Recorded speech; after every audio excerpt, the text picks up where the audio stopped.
Secure, épisode technique. Je suis avec Mathieu. Est-ce que tu peux te présenter? Oui, mon nom c'est Mathieu Saunier. Plusieurs personnes me connaissent sur le nom de Scooby dans la communauté. Ça fait une vingtaine d'années que je suis en cybersécurité. J'ai travaillé pour un des grands providers Internet et de télécom au Canada. Après ça, j'ai migré. Là, ça, c'est dans le SOC. J'ai fait des années aussi en consultation. Pas mal de detection engineering, threat hunting. Ça m'a amené à devenir manager d'un SOC. Puis de fil en aiguille, même directeur d'un SOC MSSP international avec des gens là, dans différents pays. Puis après ça, j'ai comme un peu pivoté vers plus du threat research pour un vendeur SIEM. Puis après ça aussi pour un EDR. Et puis là, dernièrement, je viens de joindre SpectreOps et je suis le product manager pour Bloodhound Community Edition. Ça faisait déjà plusieurs années. Là, j'ai fait plusieurs présentations sur Bloodhound. C'est un peu comme ça là, que de fil en aiguille, je me suis rendu jusque pour travailler chez SpectreOps. C'est cool comme chemin. Tu es venu me présenter au B-Side, justement, la dernière itération avec la capacité Graph qui est maintenant rendue disponible. Fait que je vais te laisser en parler un peu, puis on va descendre sur des questions avec ça. Là. Parfait.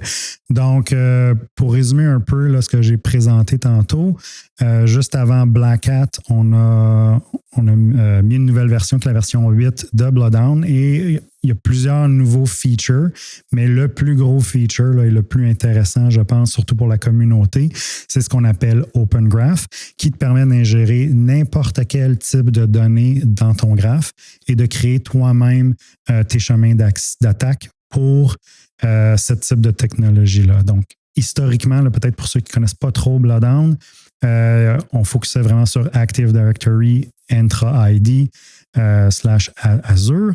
Mais là, maintenant, on peut vraiment avoir toutes sortes de choses. En même temps qu'on a mis ça sur rendu public ça, on a aussi publié là, certains nouveaux collecteurs pour d'autres types de technologies comme OnePassword, Snowflake, les databases. On a aussi, là, pendant Black Hat, on a releasé un truc qui s'appelle Jamfound. Donc, si là, les gens ont des Mac, c'est un outil là, qui permet de gérer des workstations Mac. Donc, puis il y en a d'autres. Puis quand on a annoncé la première fois là, le Open Graph, on a dit dans 48 heures, on va avoir une présentation. On met au défi la communauté de venir avec un modèle. Et puis, en dedans de 48 heures, là, il y a quelqu'un là, qui n'est pas du tout relié à SpectreOps qui a publié Ansible Hound. Donc, ils ont mappé les permissions là, de Ansible, puis c'est maintenant possible de collecter cette information-là, puis de la voir, le graphe dans Bloodhound, entre autres. Puis, dernièrement, il y a eu aussi un autre pour vCenter. Donc, tout ce qui est ESX peut aussi maintenant être mappé dans Bloodhound. Oui, puis c'était la force initiale, avant cette sortie-là, de justement venir mapper les accès qui étaient dans AD et intra-AD, justement pour voir des chemins potentiels. Puis d'ailleurs, tu m'as appris qu'il y avait une différence entre Access Path et Attack Path. Et j'aime ça que tu en parles parce que c'est vraiment très important. Puis elle a des nuances qui, je pense, qui n'est pas nécessairement bien connue par tout le monde. Oui. Donc, l'analogie que j'ai donnée là, dans la présentation, je pense qu'on va commencer par ça. Mais pour ceux qui ne seraient peut-être pas familiers avec les graphes, l'application qui est la plus connue, que tout le monde connaît, qui utilise les graphes, c'est Google Maps. Puis Google Maps, ben, c'est effectivement là, Access ou l'équivalent. Là, donc, ça te donne les chemins. Ça peut te donner le chemin le plus rapide ou qui a le moins de kilométrage, puis même celui qui utilise ou qui est le plus écologique maintenant. Mais si on clique différents moyens de transport, on n'aura pas les mêmes chemins si on est à pied, en vélo, en taxi, transport en commun, voiture et tout ça, même ou avion. Donc, quand on veut, ça serait vraiment un access graph. Là, ça nous montre où on a le droit d'aller. Donc, si on veut convertir ça en attaque grave, il faut penser un peu plus comme un adversaire qui se fiche des règlements, qui n'a pas de loi ou qui n'a pas de conséquences aux actions. Fait que l'exemple que je donnais, c'est, disons qu'on veut traverser, on est à Montréal, on veut traverser d'un bout à l'autre du parc Maisonneuve ou quelque chose comme ça, puis que les rues sont on est en voiture et les rues sont congestionnées, ça va nous prendre quand même pas mal de temps à se rendre à l'autre bout. Si on est en vélo, par contre, ça peut prendre juste quelques minutes parce qu'il y a une voie cyclable. Qu'est-ce qui arriverait si on prenait notre auto puis on roulait sur la voie cyclable? c'est comme l'équivalent d'un attack path. On n'est pas supposé de faire ça. On sait qu'on va se faire attraper. On sait qu'on va avoir une contravention. Mais dans le monde digital, les gens souvent sont, je ne veux pas dire moins conscients, mais il y a... Les conséquences sont généralement, surtout quand tu es un attaquant, sont moindres. Il n'y a pas de policier du attack path qu'on pourrait avoir comme dans le vrai monde. Là. C'est ça. C'est sûr que les conséquences aussi arrivent quand elles arrivent beaucoup plus tard.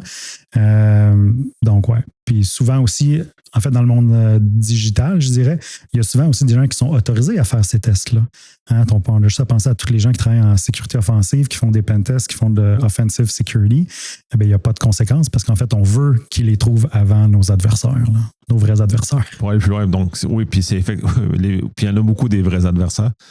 De trouver, donc ça l'aide justement à faire la carto de tous ces éléments-là. Je trouve ça intéressant l'exemple ou la comparaison avec Google et les chemins qui sont faits.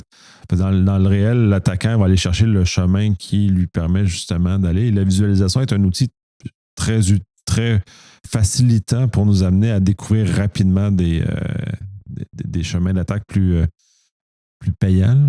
C'est ça, puis tout est dans la puissance du modèle. Si on se rapporte à Bloodhound au tout début, il y avait 3 types d'objets, 3 types de relations. Il y avait les utilisateurs, les groupes et les ordinateurs. Puis il y avait 3 relations, je ne me souviens plus exactement c'est quoi, mais member of, admin, puis je pense que c'est as session. C'est avec ça que Bloodhound a commencé, puis c'est juste avec ces 3 types d'informations-là, comment ça se mappait, qu'ils pouvaient voir, OK, si je compromets cet utilisateur-là, je peux avoir accès à telle session, voler les cookies de telle session, ce qui va me donner accès à tel ordinateur, puis comme ça rentre généralement là, jusqu'à un système qui avait des privilèges, ou soit un système, un ordinateur ou un compte. Puis là, excuse-moi, à force avec les recherches qui ont été faites, entre autres chez SpectreOps puis d'autres organisations, on a rajouté des trucs, comme on parlait tantôt offline, mais de Kerberos Sting. Ça, c'est un axe. Maintenant, on a cette propriété-là, puis on peut savoir s'il y a un objet dans le graphe qui est Kerberostable. Donc, ça peut nous donner des chemins d'accès, là, puis élever nos privilèges avec ça. Ouais, ça, tu le mentionnes, ça a évolué énormément. Au début, c'était des objets plus simples. Ils se sont améliorés. Puis, dans le fond, le fait d'avoir ouvert aussi l'Open Graph amène ce genre de choses-là. À quel point c'est rendu beaucoup plus complet et à quel point ça va justement nous aider à trouver le chemin d'attaque le plus rapide, essentiellement, là, vers... Tu parles de... au sens où tu disais qu'au début, il y avait juste 3 types d'objets, et ainsi de suite. Là, maintenant, on n'est plus en cet état-là des choses, puis maintenant, on est même capable de personnaliser. Oui, OK. Tu disais comme Ansible, mais là, tu es capable d'avoir une cartographie des permissions Ansible, et donc, pour un défenseur, ça va donner l'accès à voir où tu n'as pas bien fait ton travail. Puis quand tu es un attaquant, où le défenseur n'a pas bien fait son travail essentiellement. Oui. Donc, c'est ça. Je pense aussi là, ce qu'on n'a pas encore mentionné, mais qui va avec ce que tu dis, c'est la vraie puissance. C'est sûr que c'est intéressant de mapper des trucs comme Ansible. On a aussi 1Password, GitHub, tout ça. Mais s'il y a juste ça, on manque quand même le big picture. Fait que la force aussi, c'est qu'on est capable de les relier avec ce qu'on a déjà. Donc, en disant, là, avant, on avait juste, je mets ça en guillemets, mais on avait juste Active Directory. Mais maintenant, si on rentre sur un poste d'un utilisateur, disons toi, puis tu as accès à un répertoire GitHub, tes tokens, tes cookies peut-être sont là. Je peux voler cette session-là. Au lieu de juste voler une session Active Directory, je pourrais voler ta session GitHub, mettre du code à ton nom dans un projet peut-être que tu contrôles. Puis après ça, faire un supply chain attack, par exemple, si c'est comme une librairie ou quelque chose qu'il y a beaucoup de monde qui utilise. Là, fait que ça nous amène vraiment, je pense, à penser en plusieurs dimensions. Puis juste exactement comme tu disais, le graphe nous permet de voir ça parce que je ne suis pas sûr que tout le monde le voit dans sa tête là, nécessairement, comment ces choses-là sont connectées, puis comment en envoyant un fiche à quelqu'un, on peut se ramasser à faire un commit dans un repository de NPM qui est utilisé par 2 millions de produits. Mais on l'a vu arriver, on en a des exemples de supply chain attack, c'est exactement ça qui s'est passé. Oui, mais c'est justement, les attaquants ont été capables de mettre en œuvre, donc c'est un outil qui est défensif aussi, justement, pour nous permettre de voir ces éléments-là qui manquent. On dit, historiquement, c'était un script qu'elle allait chercher parce que Bloodhound était séparé sous le script de récupération puis la visualisation. C'est toujours comme ça. Ouais. Qui aide les gens. Mais là, quand tu parles d'autres modèles, donc d'aller ailleurs de tout ça, donc ça prend d'autres modules pour venir chercher l'information puis la rendre au format pour les grapher. Là. Oui, exact. Donc, ceux qui sont intéressés là, à créer leur propre modèle, il y a un minimum requis s'ils veulent se retrouver là, dans notre liste de projets de la communauté. En ce moment, il y en a 2 qui ont été faits par la communauté. J'ai d'autres gens qui m'ont déjà contacté en privé sur notre Slack pour me dire sur quoi ils travaillaient pour essayer d'éviter un peu là, le dédoublement. Fait que je sais qu'il y a des choses quand même assez cool qui s'en viennent. Donc, ça, c'est vraiment le fun, mais donc on essaie de mettre quand même un certain standard. C'est sûr que nous, on ne pourra pas nécessairement le supporter, surtout pas dans notre version commerciale out of the box. Là. Mais si un client, soit de la version communautaire ou de la version entreprise, décide de rouler ces scripts-là, nous, on ne les empêche pas. Là. Ça fonctionne dans les deux. Puis, il faut créer le connecteur, donc il faut savoir il faut avoir une documentation aussi avec ça, un minimum de documentation sur c'est quoi les permissions que ce collecteur-là a besoin pour aller chercher cette information-là.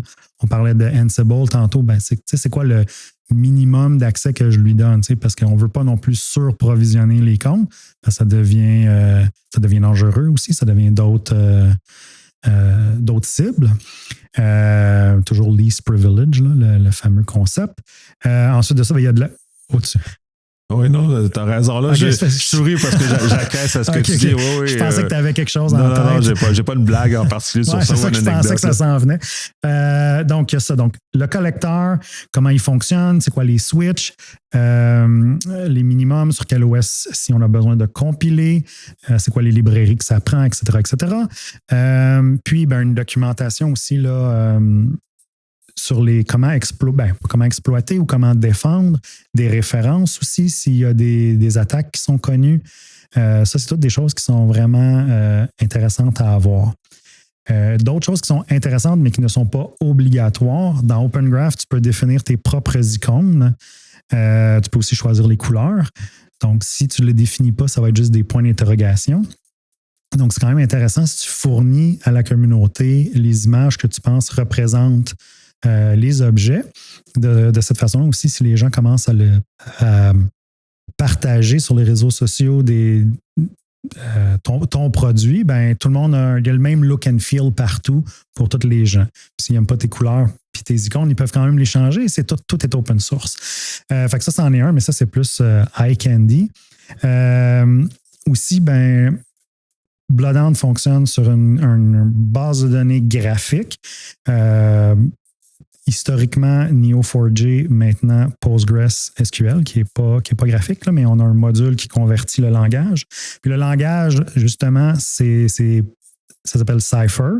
Donc, ça a une syntaxe assez particulière. Puis nous, un de nos projets, c'est de convertir Cypher, qui a été créé par Neo4j, mais d'appliquer cette syntaxe-là sur une base de données Postgres. Pourquoi je dis tout ça?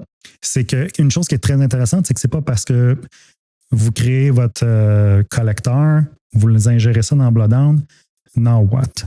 Okay? Parce que là, pour le moment, il faut vraiment avoir du Cypher pour pouvoir naviguer ce nouveau graphe-là. On va mettre des outils en place dans la plateforme pour que ça soit plus facile, mais aujourd'hui, ce n'est pas le cas. Donc, quelqu'un qui ne connaît pas du tout Cypher roulerait, disons, le Ansible Hound ou le One Password Hound qu'on a, pourrait importer toutes les données, mais il serait un peu bloqué là. Donc, si on fournit à l'utilisateur des queries déjà bâtis pour dire « Je veux voir toutes les permissions de mes users de base vers tel élément qui est le crown jewel de 1Password, probablement la voûte, la voûte de mot de passe, ben là, tu sais, ça aide les utilisateurs. Puis après, ben, quand on clique sur une query, une requête comme ça, en Cypher, ben on la voit à l'écran. Fait qu'on peut aussi la modifier pour aller chercher certains éléments. Au lieu d'être tout, ben on peut peut-être aller spécifier le compte qu'on veut voir, le groupe, soit la source ou la destination. Souvent, quand on fait des choses comme ça, on va voir qu'il y a des nœuds ou il y a des endroits qui sont extrêmement... qui a beaucoup, beaucoup de nodes ou qu'on voit qu'il y a beaucoup d'activités. Des fois, on veut creuser ça pour comprendre c'est quoi ces objets-là. En connaissant au moins un peu Cypher, on peut vraiment aller modifier la vue qu'on a ou la perspective avec laquelle on va regarder le graphe. Donc ça, c'est quelque chose qui est vraiment intéressant à soumettre avec votre projet pour aider les gens. Oui, puis là, tu parles, ça, c'est le volet défensif. Dans le fond, dans le contexte où on essaie d'aider à améliorer nos configurations, le bleu. C'est également utilisé en rouge, en red team, puis là, en attaque. Parce que là, on n'a pas nécessairement les permissions, on n'a pas nécessairement le chose, parce que tu parlais justement des plugins. Ben, on faut tel genre de permission, on faut tel genre de choses. Donc, on présume que l'information est facilement récupérée, est accessible. Si on prend l'exemple de la version plus originale de Bloodhound, on n'avait pas besoin de tant de permissions que ça, puis on était capable d'aller drainer de par le fonctionnement même ou la verbosité naturelle de Active Directory, de juste dire trop de choses.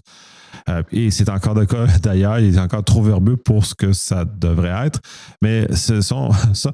Donc, quand on embarque à l'extérieur du domaine d'origine de Bloodhound, puis on rajoute ces plugins-là, est-ce qu'il y a des plugins qui sont développés ou des chemins d'attaque qui sont développés pour guider le Red Team dans l'extraction d'informations qui sont peut-être plus ou moins faciles à obtenir? Bien, honnêtement, je pense que c'est la même chose. C'est les mêmes requêtes. C'est juste le but qui n'est pas le même. On fait souvent, on dit souvent, il y a du monde qui dit c'est pas le fusil qui est dangereux, c'est comment tu l'utilises, ou c'est pas le marteau, blablabla. Là, tu peux faire ce que tu veux avec un marteau. Tu peux t'en servir pour construire, puis tu peux l'utiliser, mettons, pour détruire aussi. Fait que c'est un peu la même chose, je pense, pour ces produits-là. Moi, j'ai toujours utilisé Bloodhound dans un but défensif, ou pratiquement toujours, je dirais 95% de mes utilisations de Bloodhound ont toujours été pour le Blue Team, de par mon bagage. Fait que c'est un peu la même chose. Les Cypher Query, que tu sois rouge ou bleu, ils vont se ressembler beaucoup. Puis tu vas être obligé d'utiliser, en tout cas aujourd'hui, tu es encore obligé d'utiliser Cypher pour aller chercher cette information-là dans ton Open Graph. Donc, d'après moi, ça ne change pas. Là, c'est juste ce que tu vas faire avec. Ce qui va peut-être changer, ce qui va peut-être changer, c'est justement dans ta documentation. Si tu l'as plus avec un optique de Red Team, dans ta documentation, tu vas dire comment je fais pour exploiter cette relation-là entre deux choses.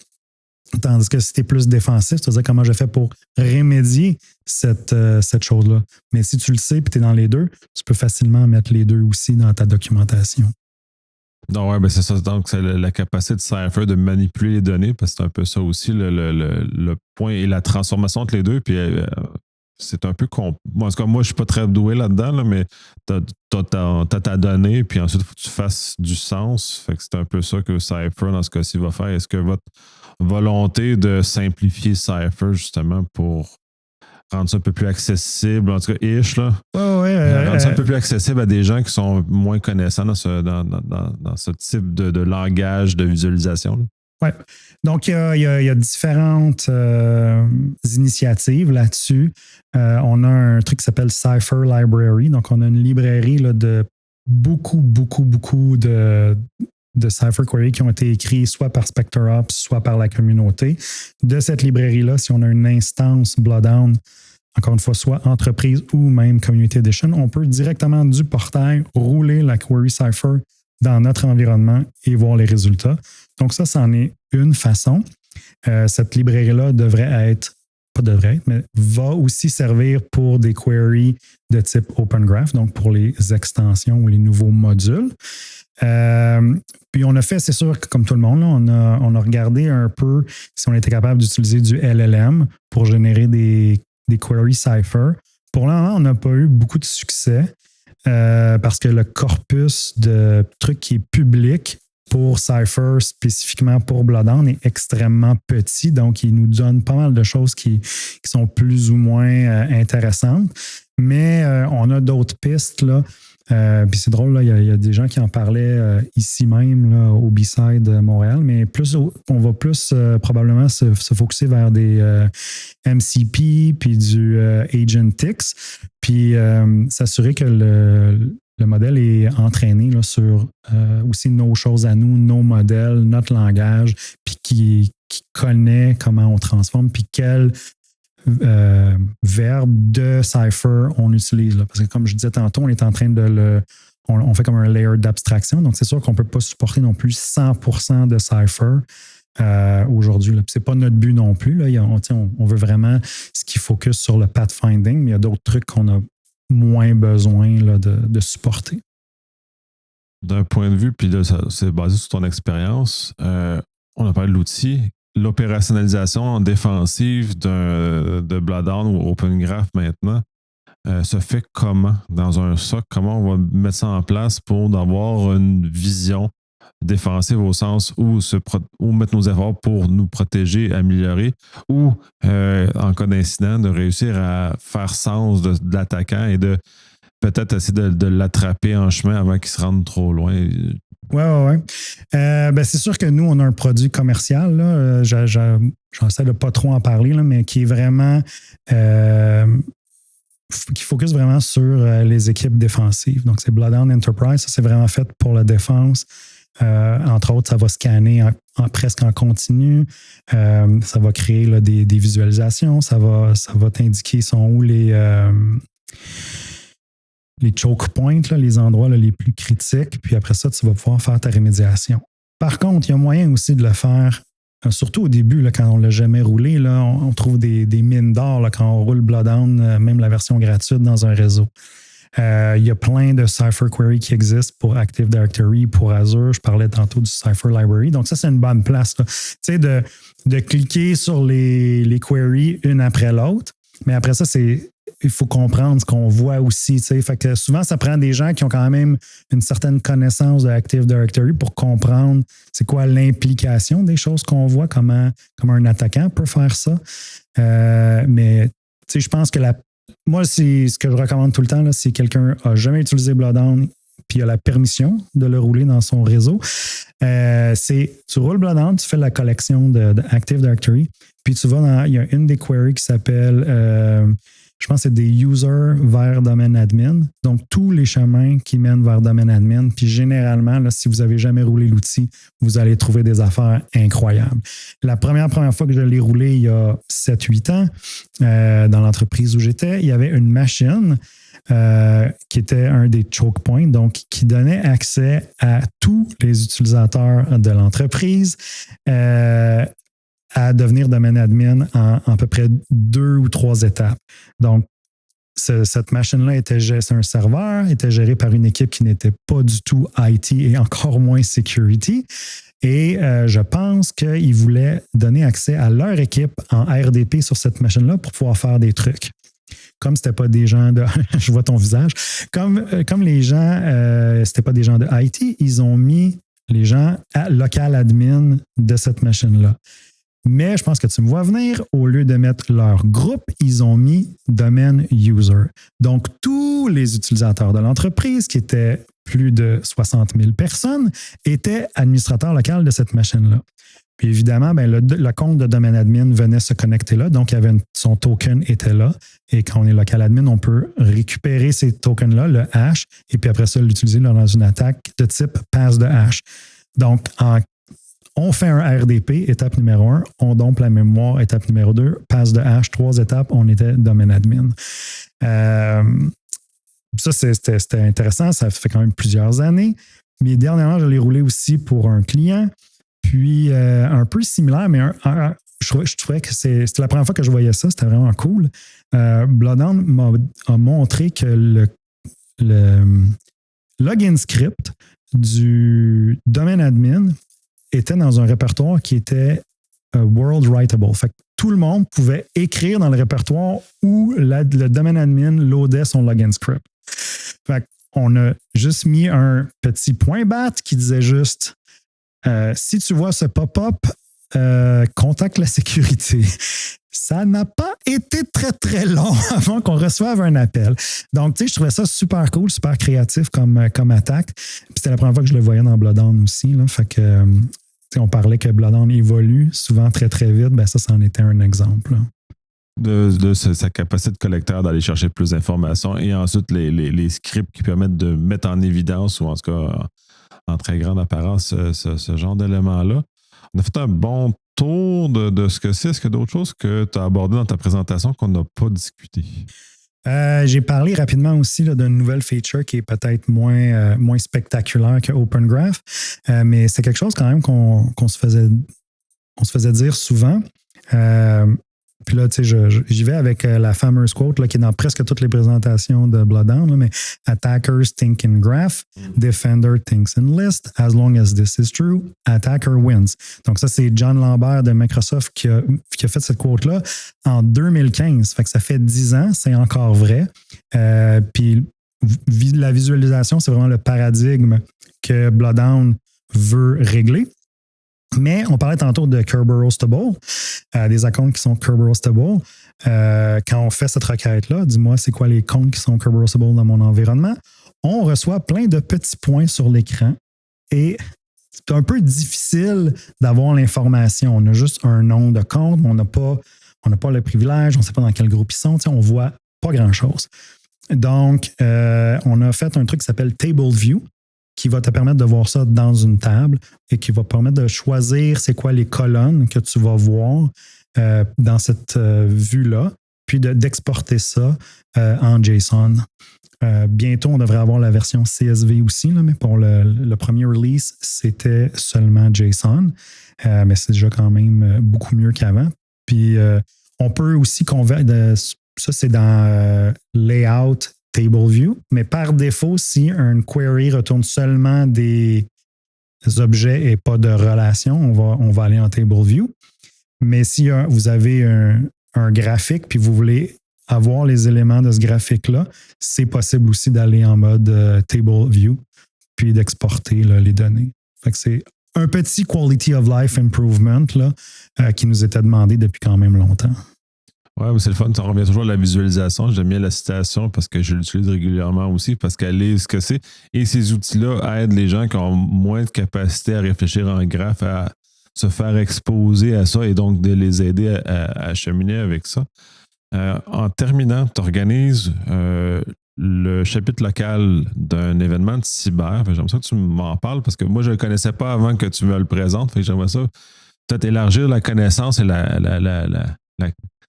ce que c'est, du moins dans le public francophone, parce que je pense qu'on est très peu servi sur ce que c'est. Là. OK. Oui, donc depuis, là, ça va être ma deuxième année. Je suis ce qu'on appelle le site leader de Montréal pour la conférence qui s'appelle DETCON. DETCON, c'est pour Detection, Engineering and Threat Hunting. Donc, c'est une conférence pour les Defenders plus, là, ou en tout cas ceux qui veulent qui font du threat hunting puis de la detection engineering, donc qui créent des règles et puis qui font la chasse aux menaces en bon français. C'est une conférence qui a commencé 100% virtuelle pendant la pandémie. Puis depuis que la pandémie est terminée, on rajoute des sites un peu partout dans le monde. Il y a plusieurs villes qui ont leur chapitre, comme tu disais. Une des choses qui est peut-être très différente des autres conférences, c'est que c'est 100% hands-on, donc ce n'est que des workshops. Et puis, les workshops sont comme préenregistrés.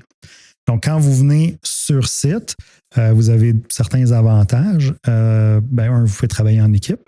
Il y a 2 salles. Il y a toujours 2 salles dans tous les sites de DETCON. Une qui est, moi j'appelle la Broadcast Room. Donc, on présente des workshops en semi-continu. Là. Fait que c'est 2 le matin, 2 l'après-midi, puis c'est sur 2 jours la fin de semaine. Et puis, on a une autre salle qu'on va appeler la Cooperation Room, où les gens peuvent s'asseoir autour de grandes tables, travailler, écouter un autre workshop. Il y a des CTF, Donc, ils peuvent faire un peu des choses là, de leur côté. Ils peuvent aussi juste jouer dans le lab. Le lab est immense. Puis, il reste là pendant longtemps. Là. Fait que s'il y a des outils que vous avez toujours voulu essayer puis que vous n'avez peut-être pas la chance, disons, typiquement, on va avoir un Splunk, un Elastic, un Sentinel au minimum. Cette année, je sais qu'on va avoir Security Onion aussi. Donc, tu sais, si vous êtes intéressé à apprendre ces outils-là, ben, vous pouvez vous connecter juste dans Lab puis faire vos propres trucs aussi. Ce qui est quand même assez cool aussi, je pense, de cette conférence-là, c'est que vous gardez accès au Lab pendant au moins un mois après. Mais l'année passée, je pense qu'on l'a gardé quasiment jusqu'à Noël. Ouais, ben là, c'est ça, c'était en novembre. Fait que, tu sais, c'était presque 2-3 mois de plus là, que les gens ont continué à avoir accès au lab après. Là. Puis on a accès au contenu. Donc, on peut faire les labs un peu n'importe quand. Là. C'est super intéressant. C'est ça, c'est en novembre cette année. Puis je pense que les inscriptions sont ouvertes au moment où on se parle. Oui, exact. Il y a une autre chose que je n'ai pas dit, mais oui, les billets sont en vente en ce moment. On a vendu un peu plus de 30 billets. Puis, une autre particularité de cette conférence-là, c'est qu'on n'a aucun sponsor. C'est que les billets qui génèrent, qui font rouler l'événement. Et puis, on limite ça à 50 personnes on-site. C'est le maximum. Il n'y a aucun site qui va avoir plus de 50 personnes parce qu'on veut vraiment que ça reste à niveau humain.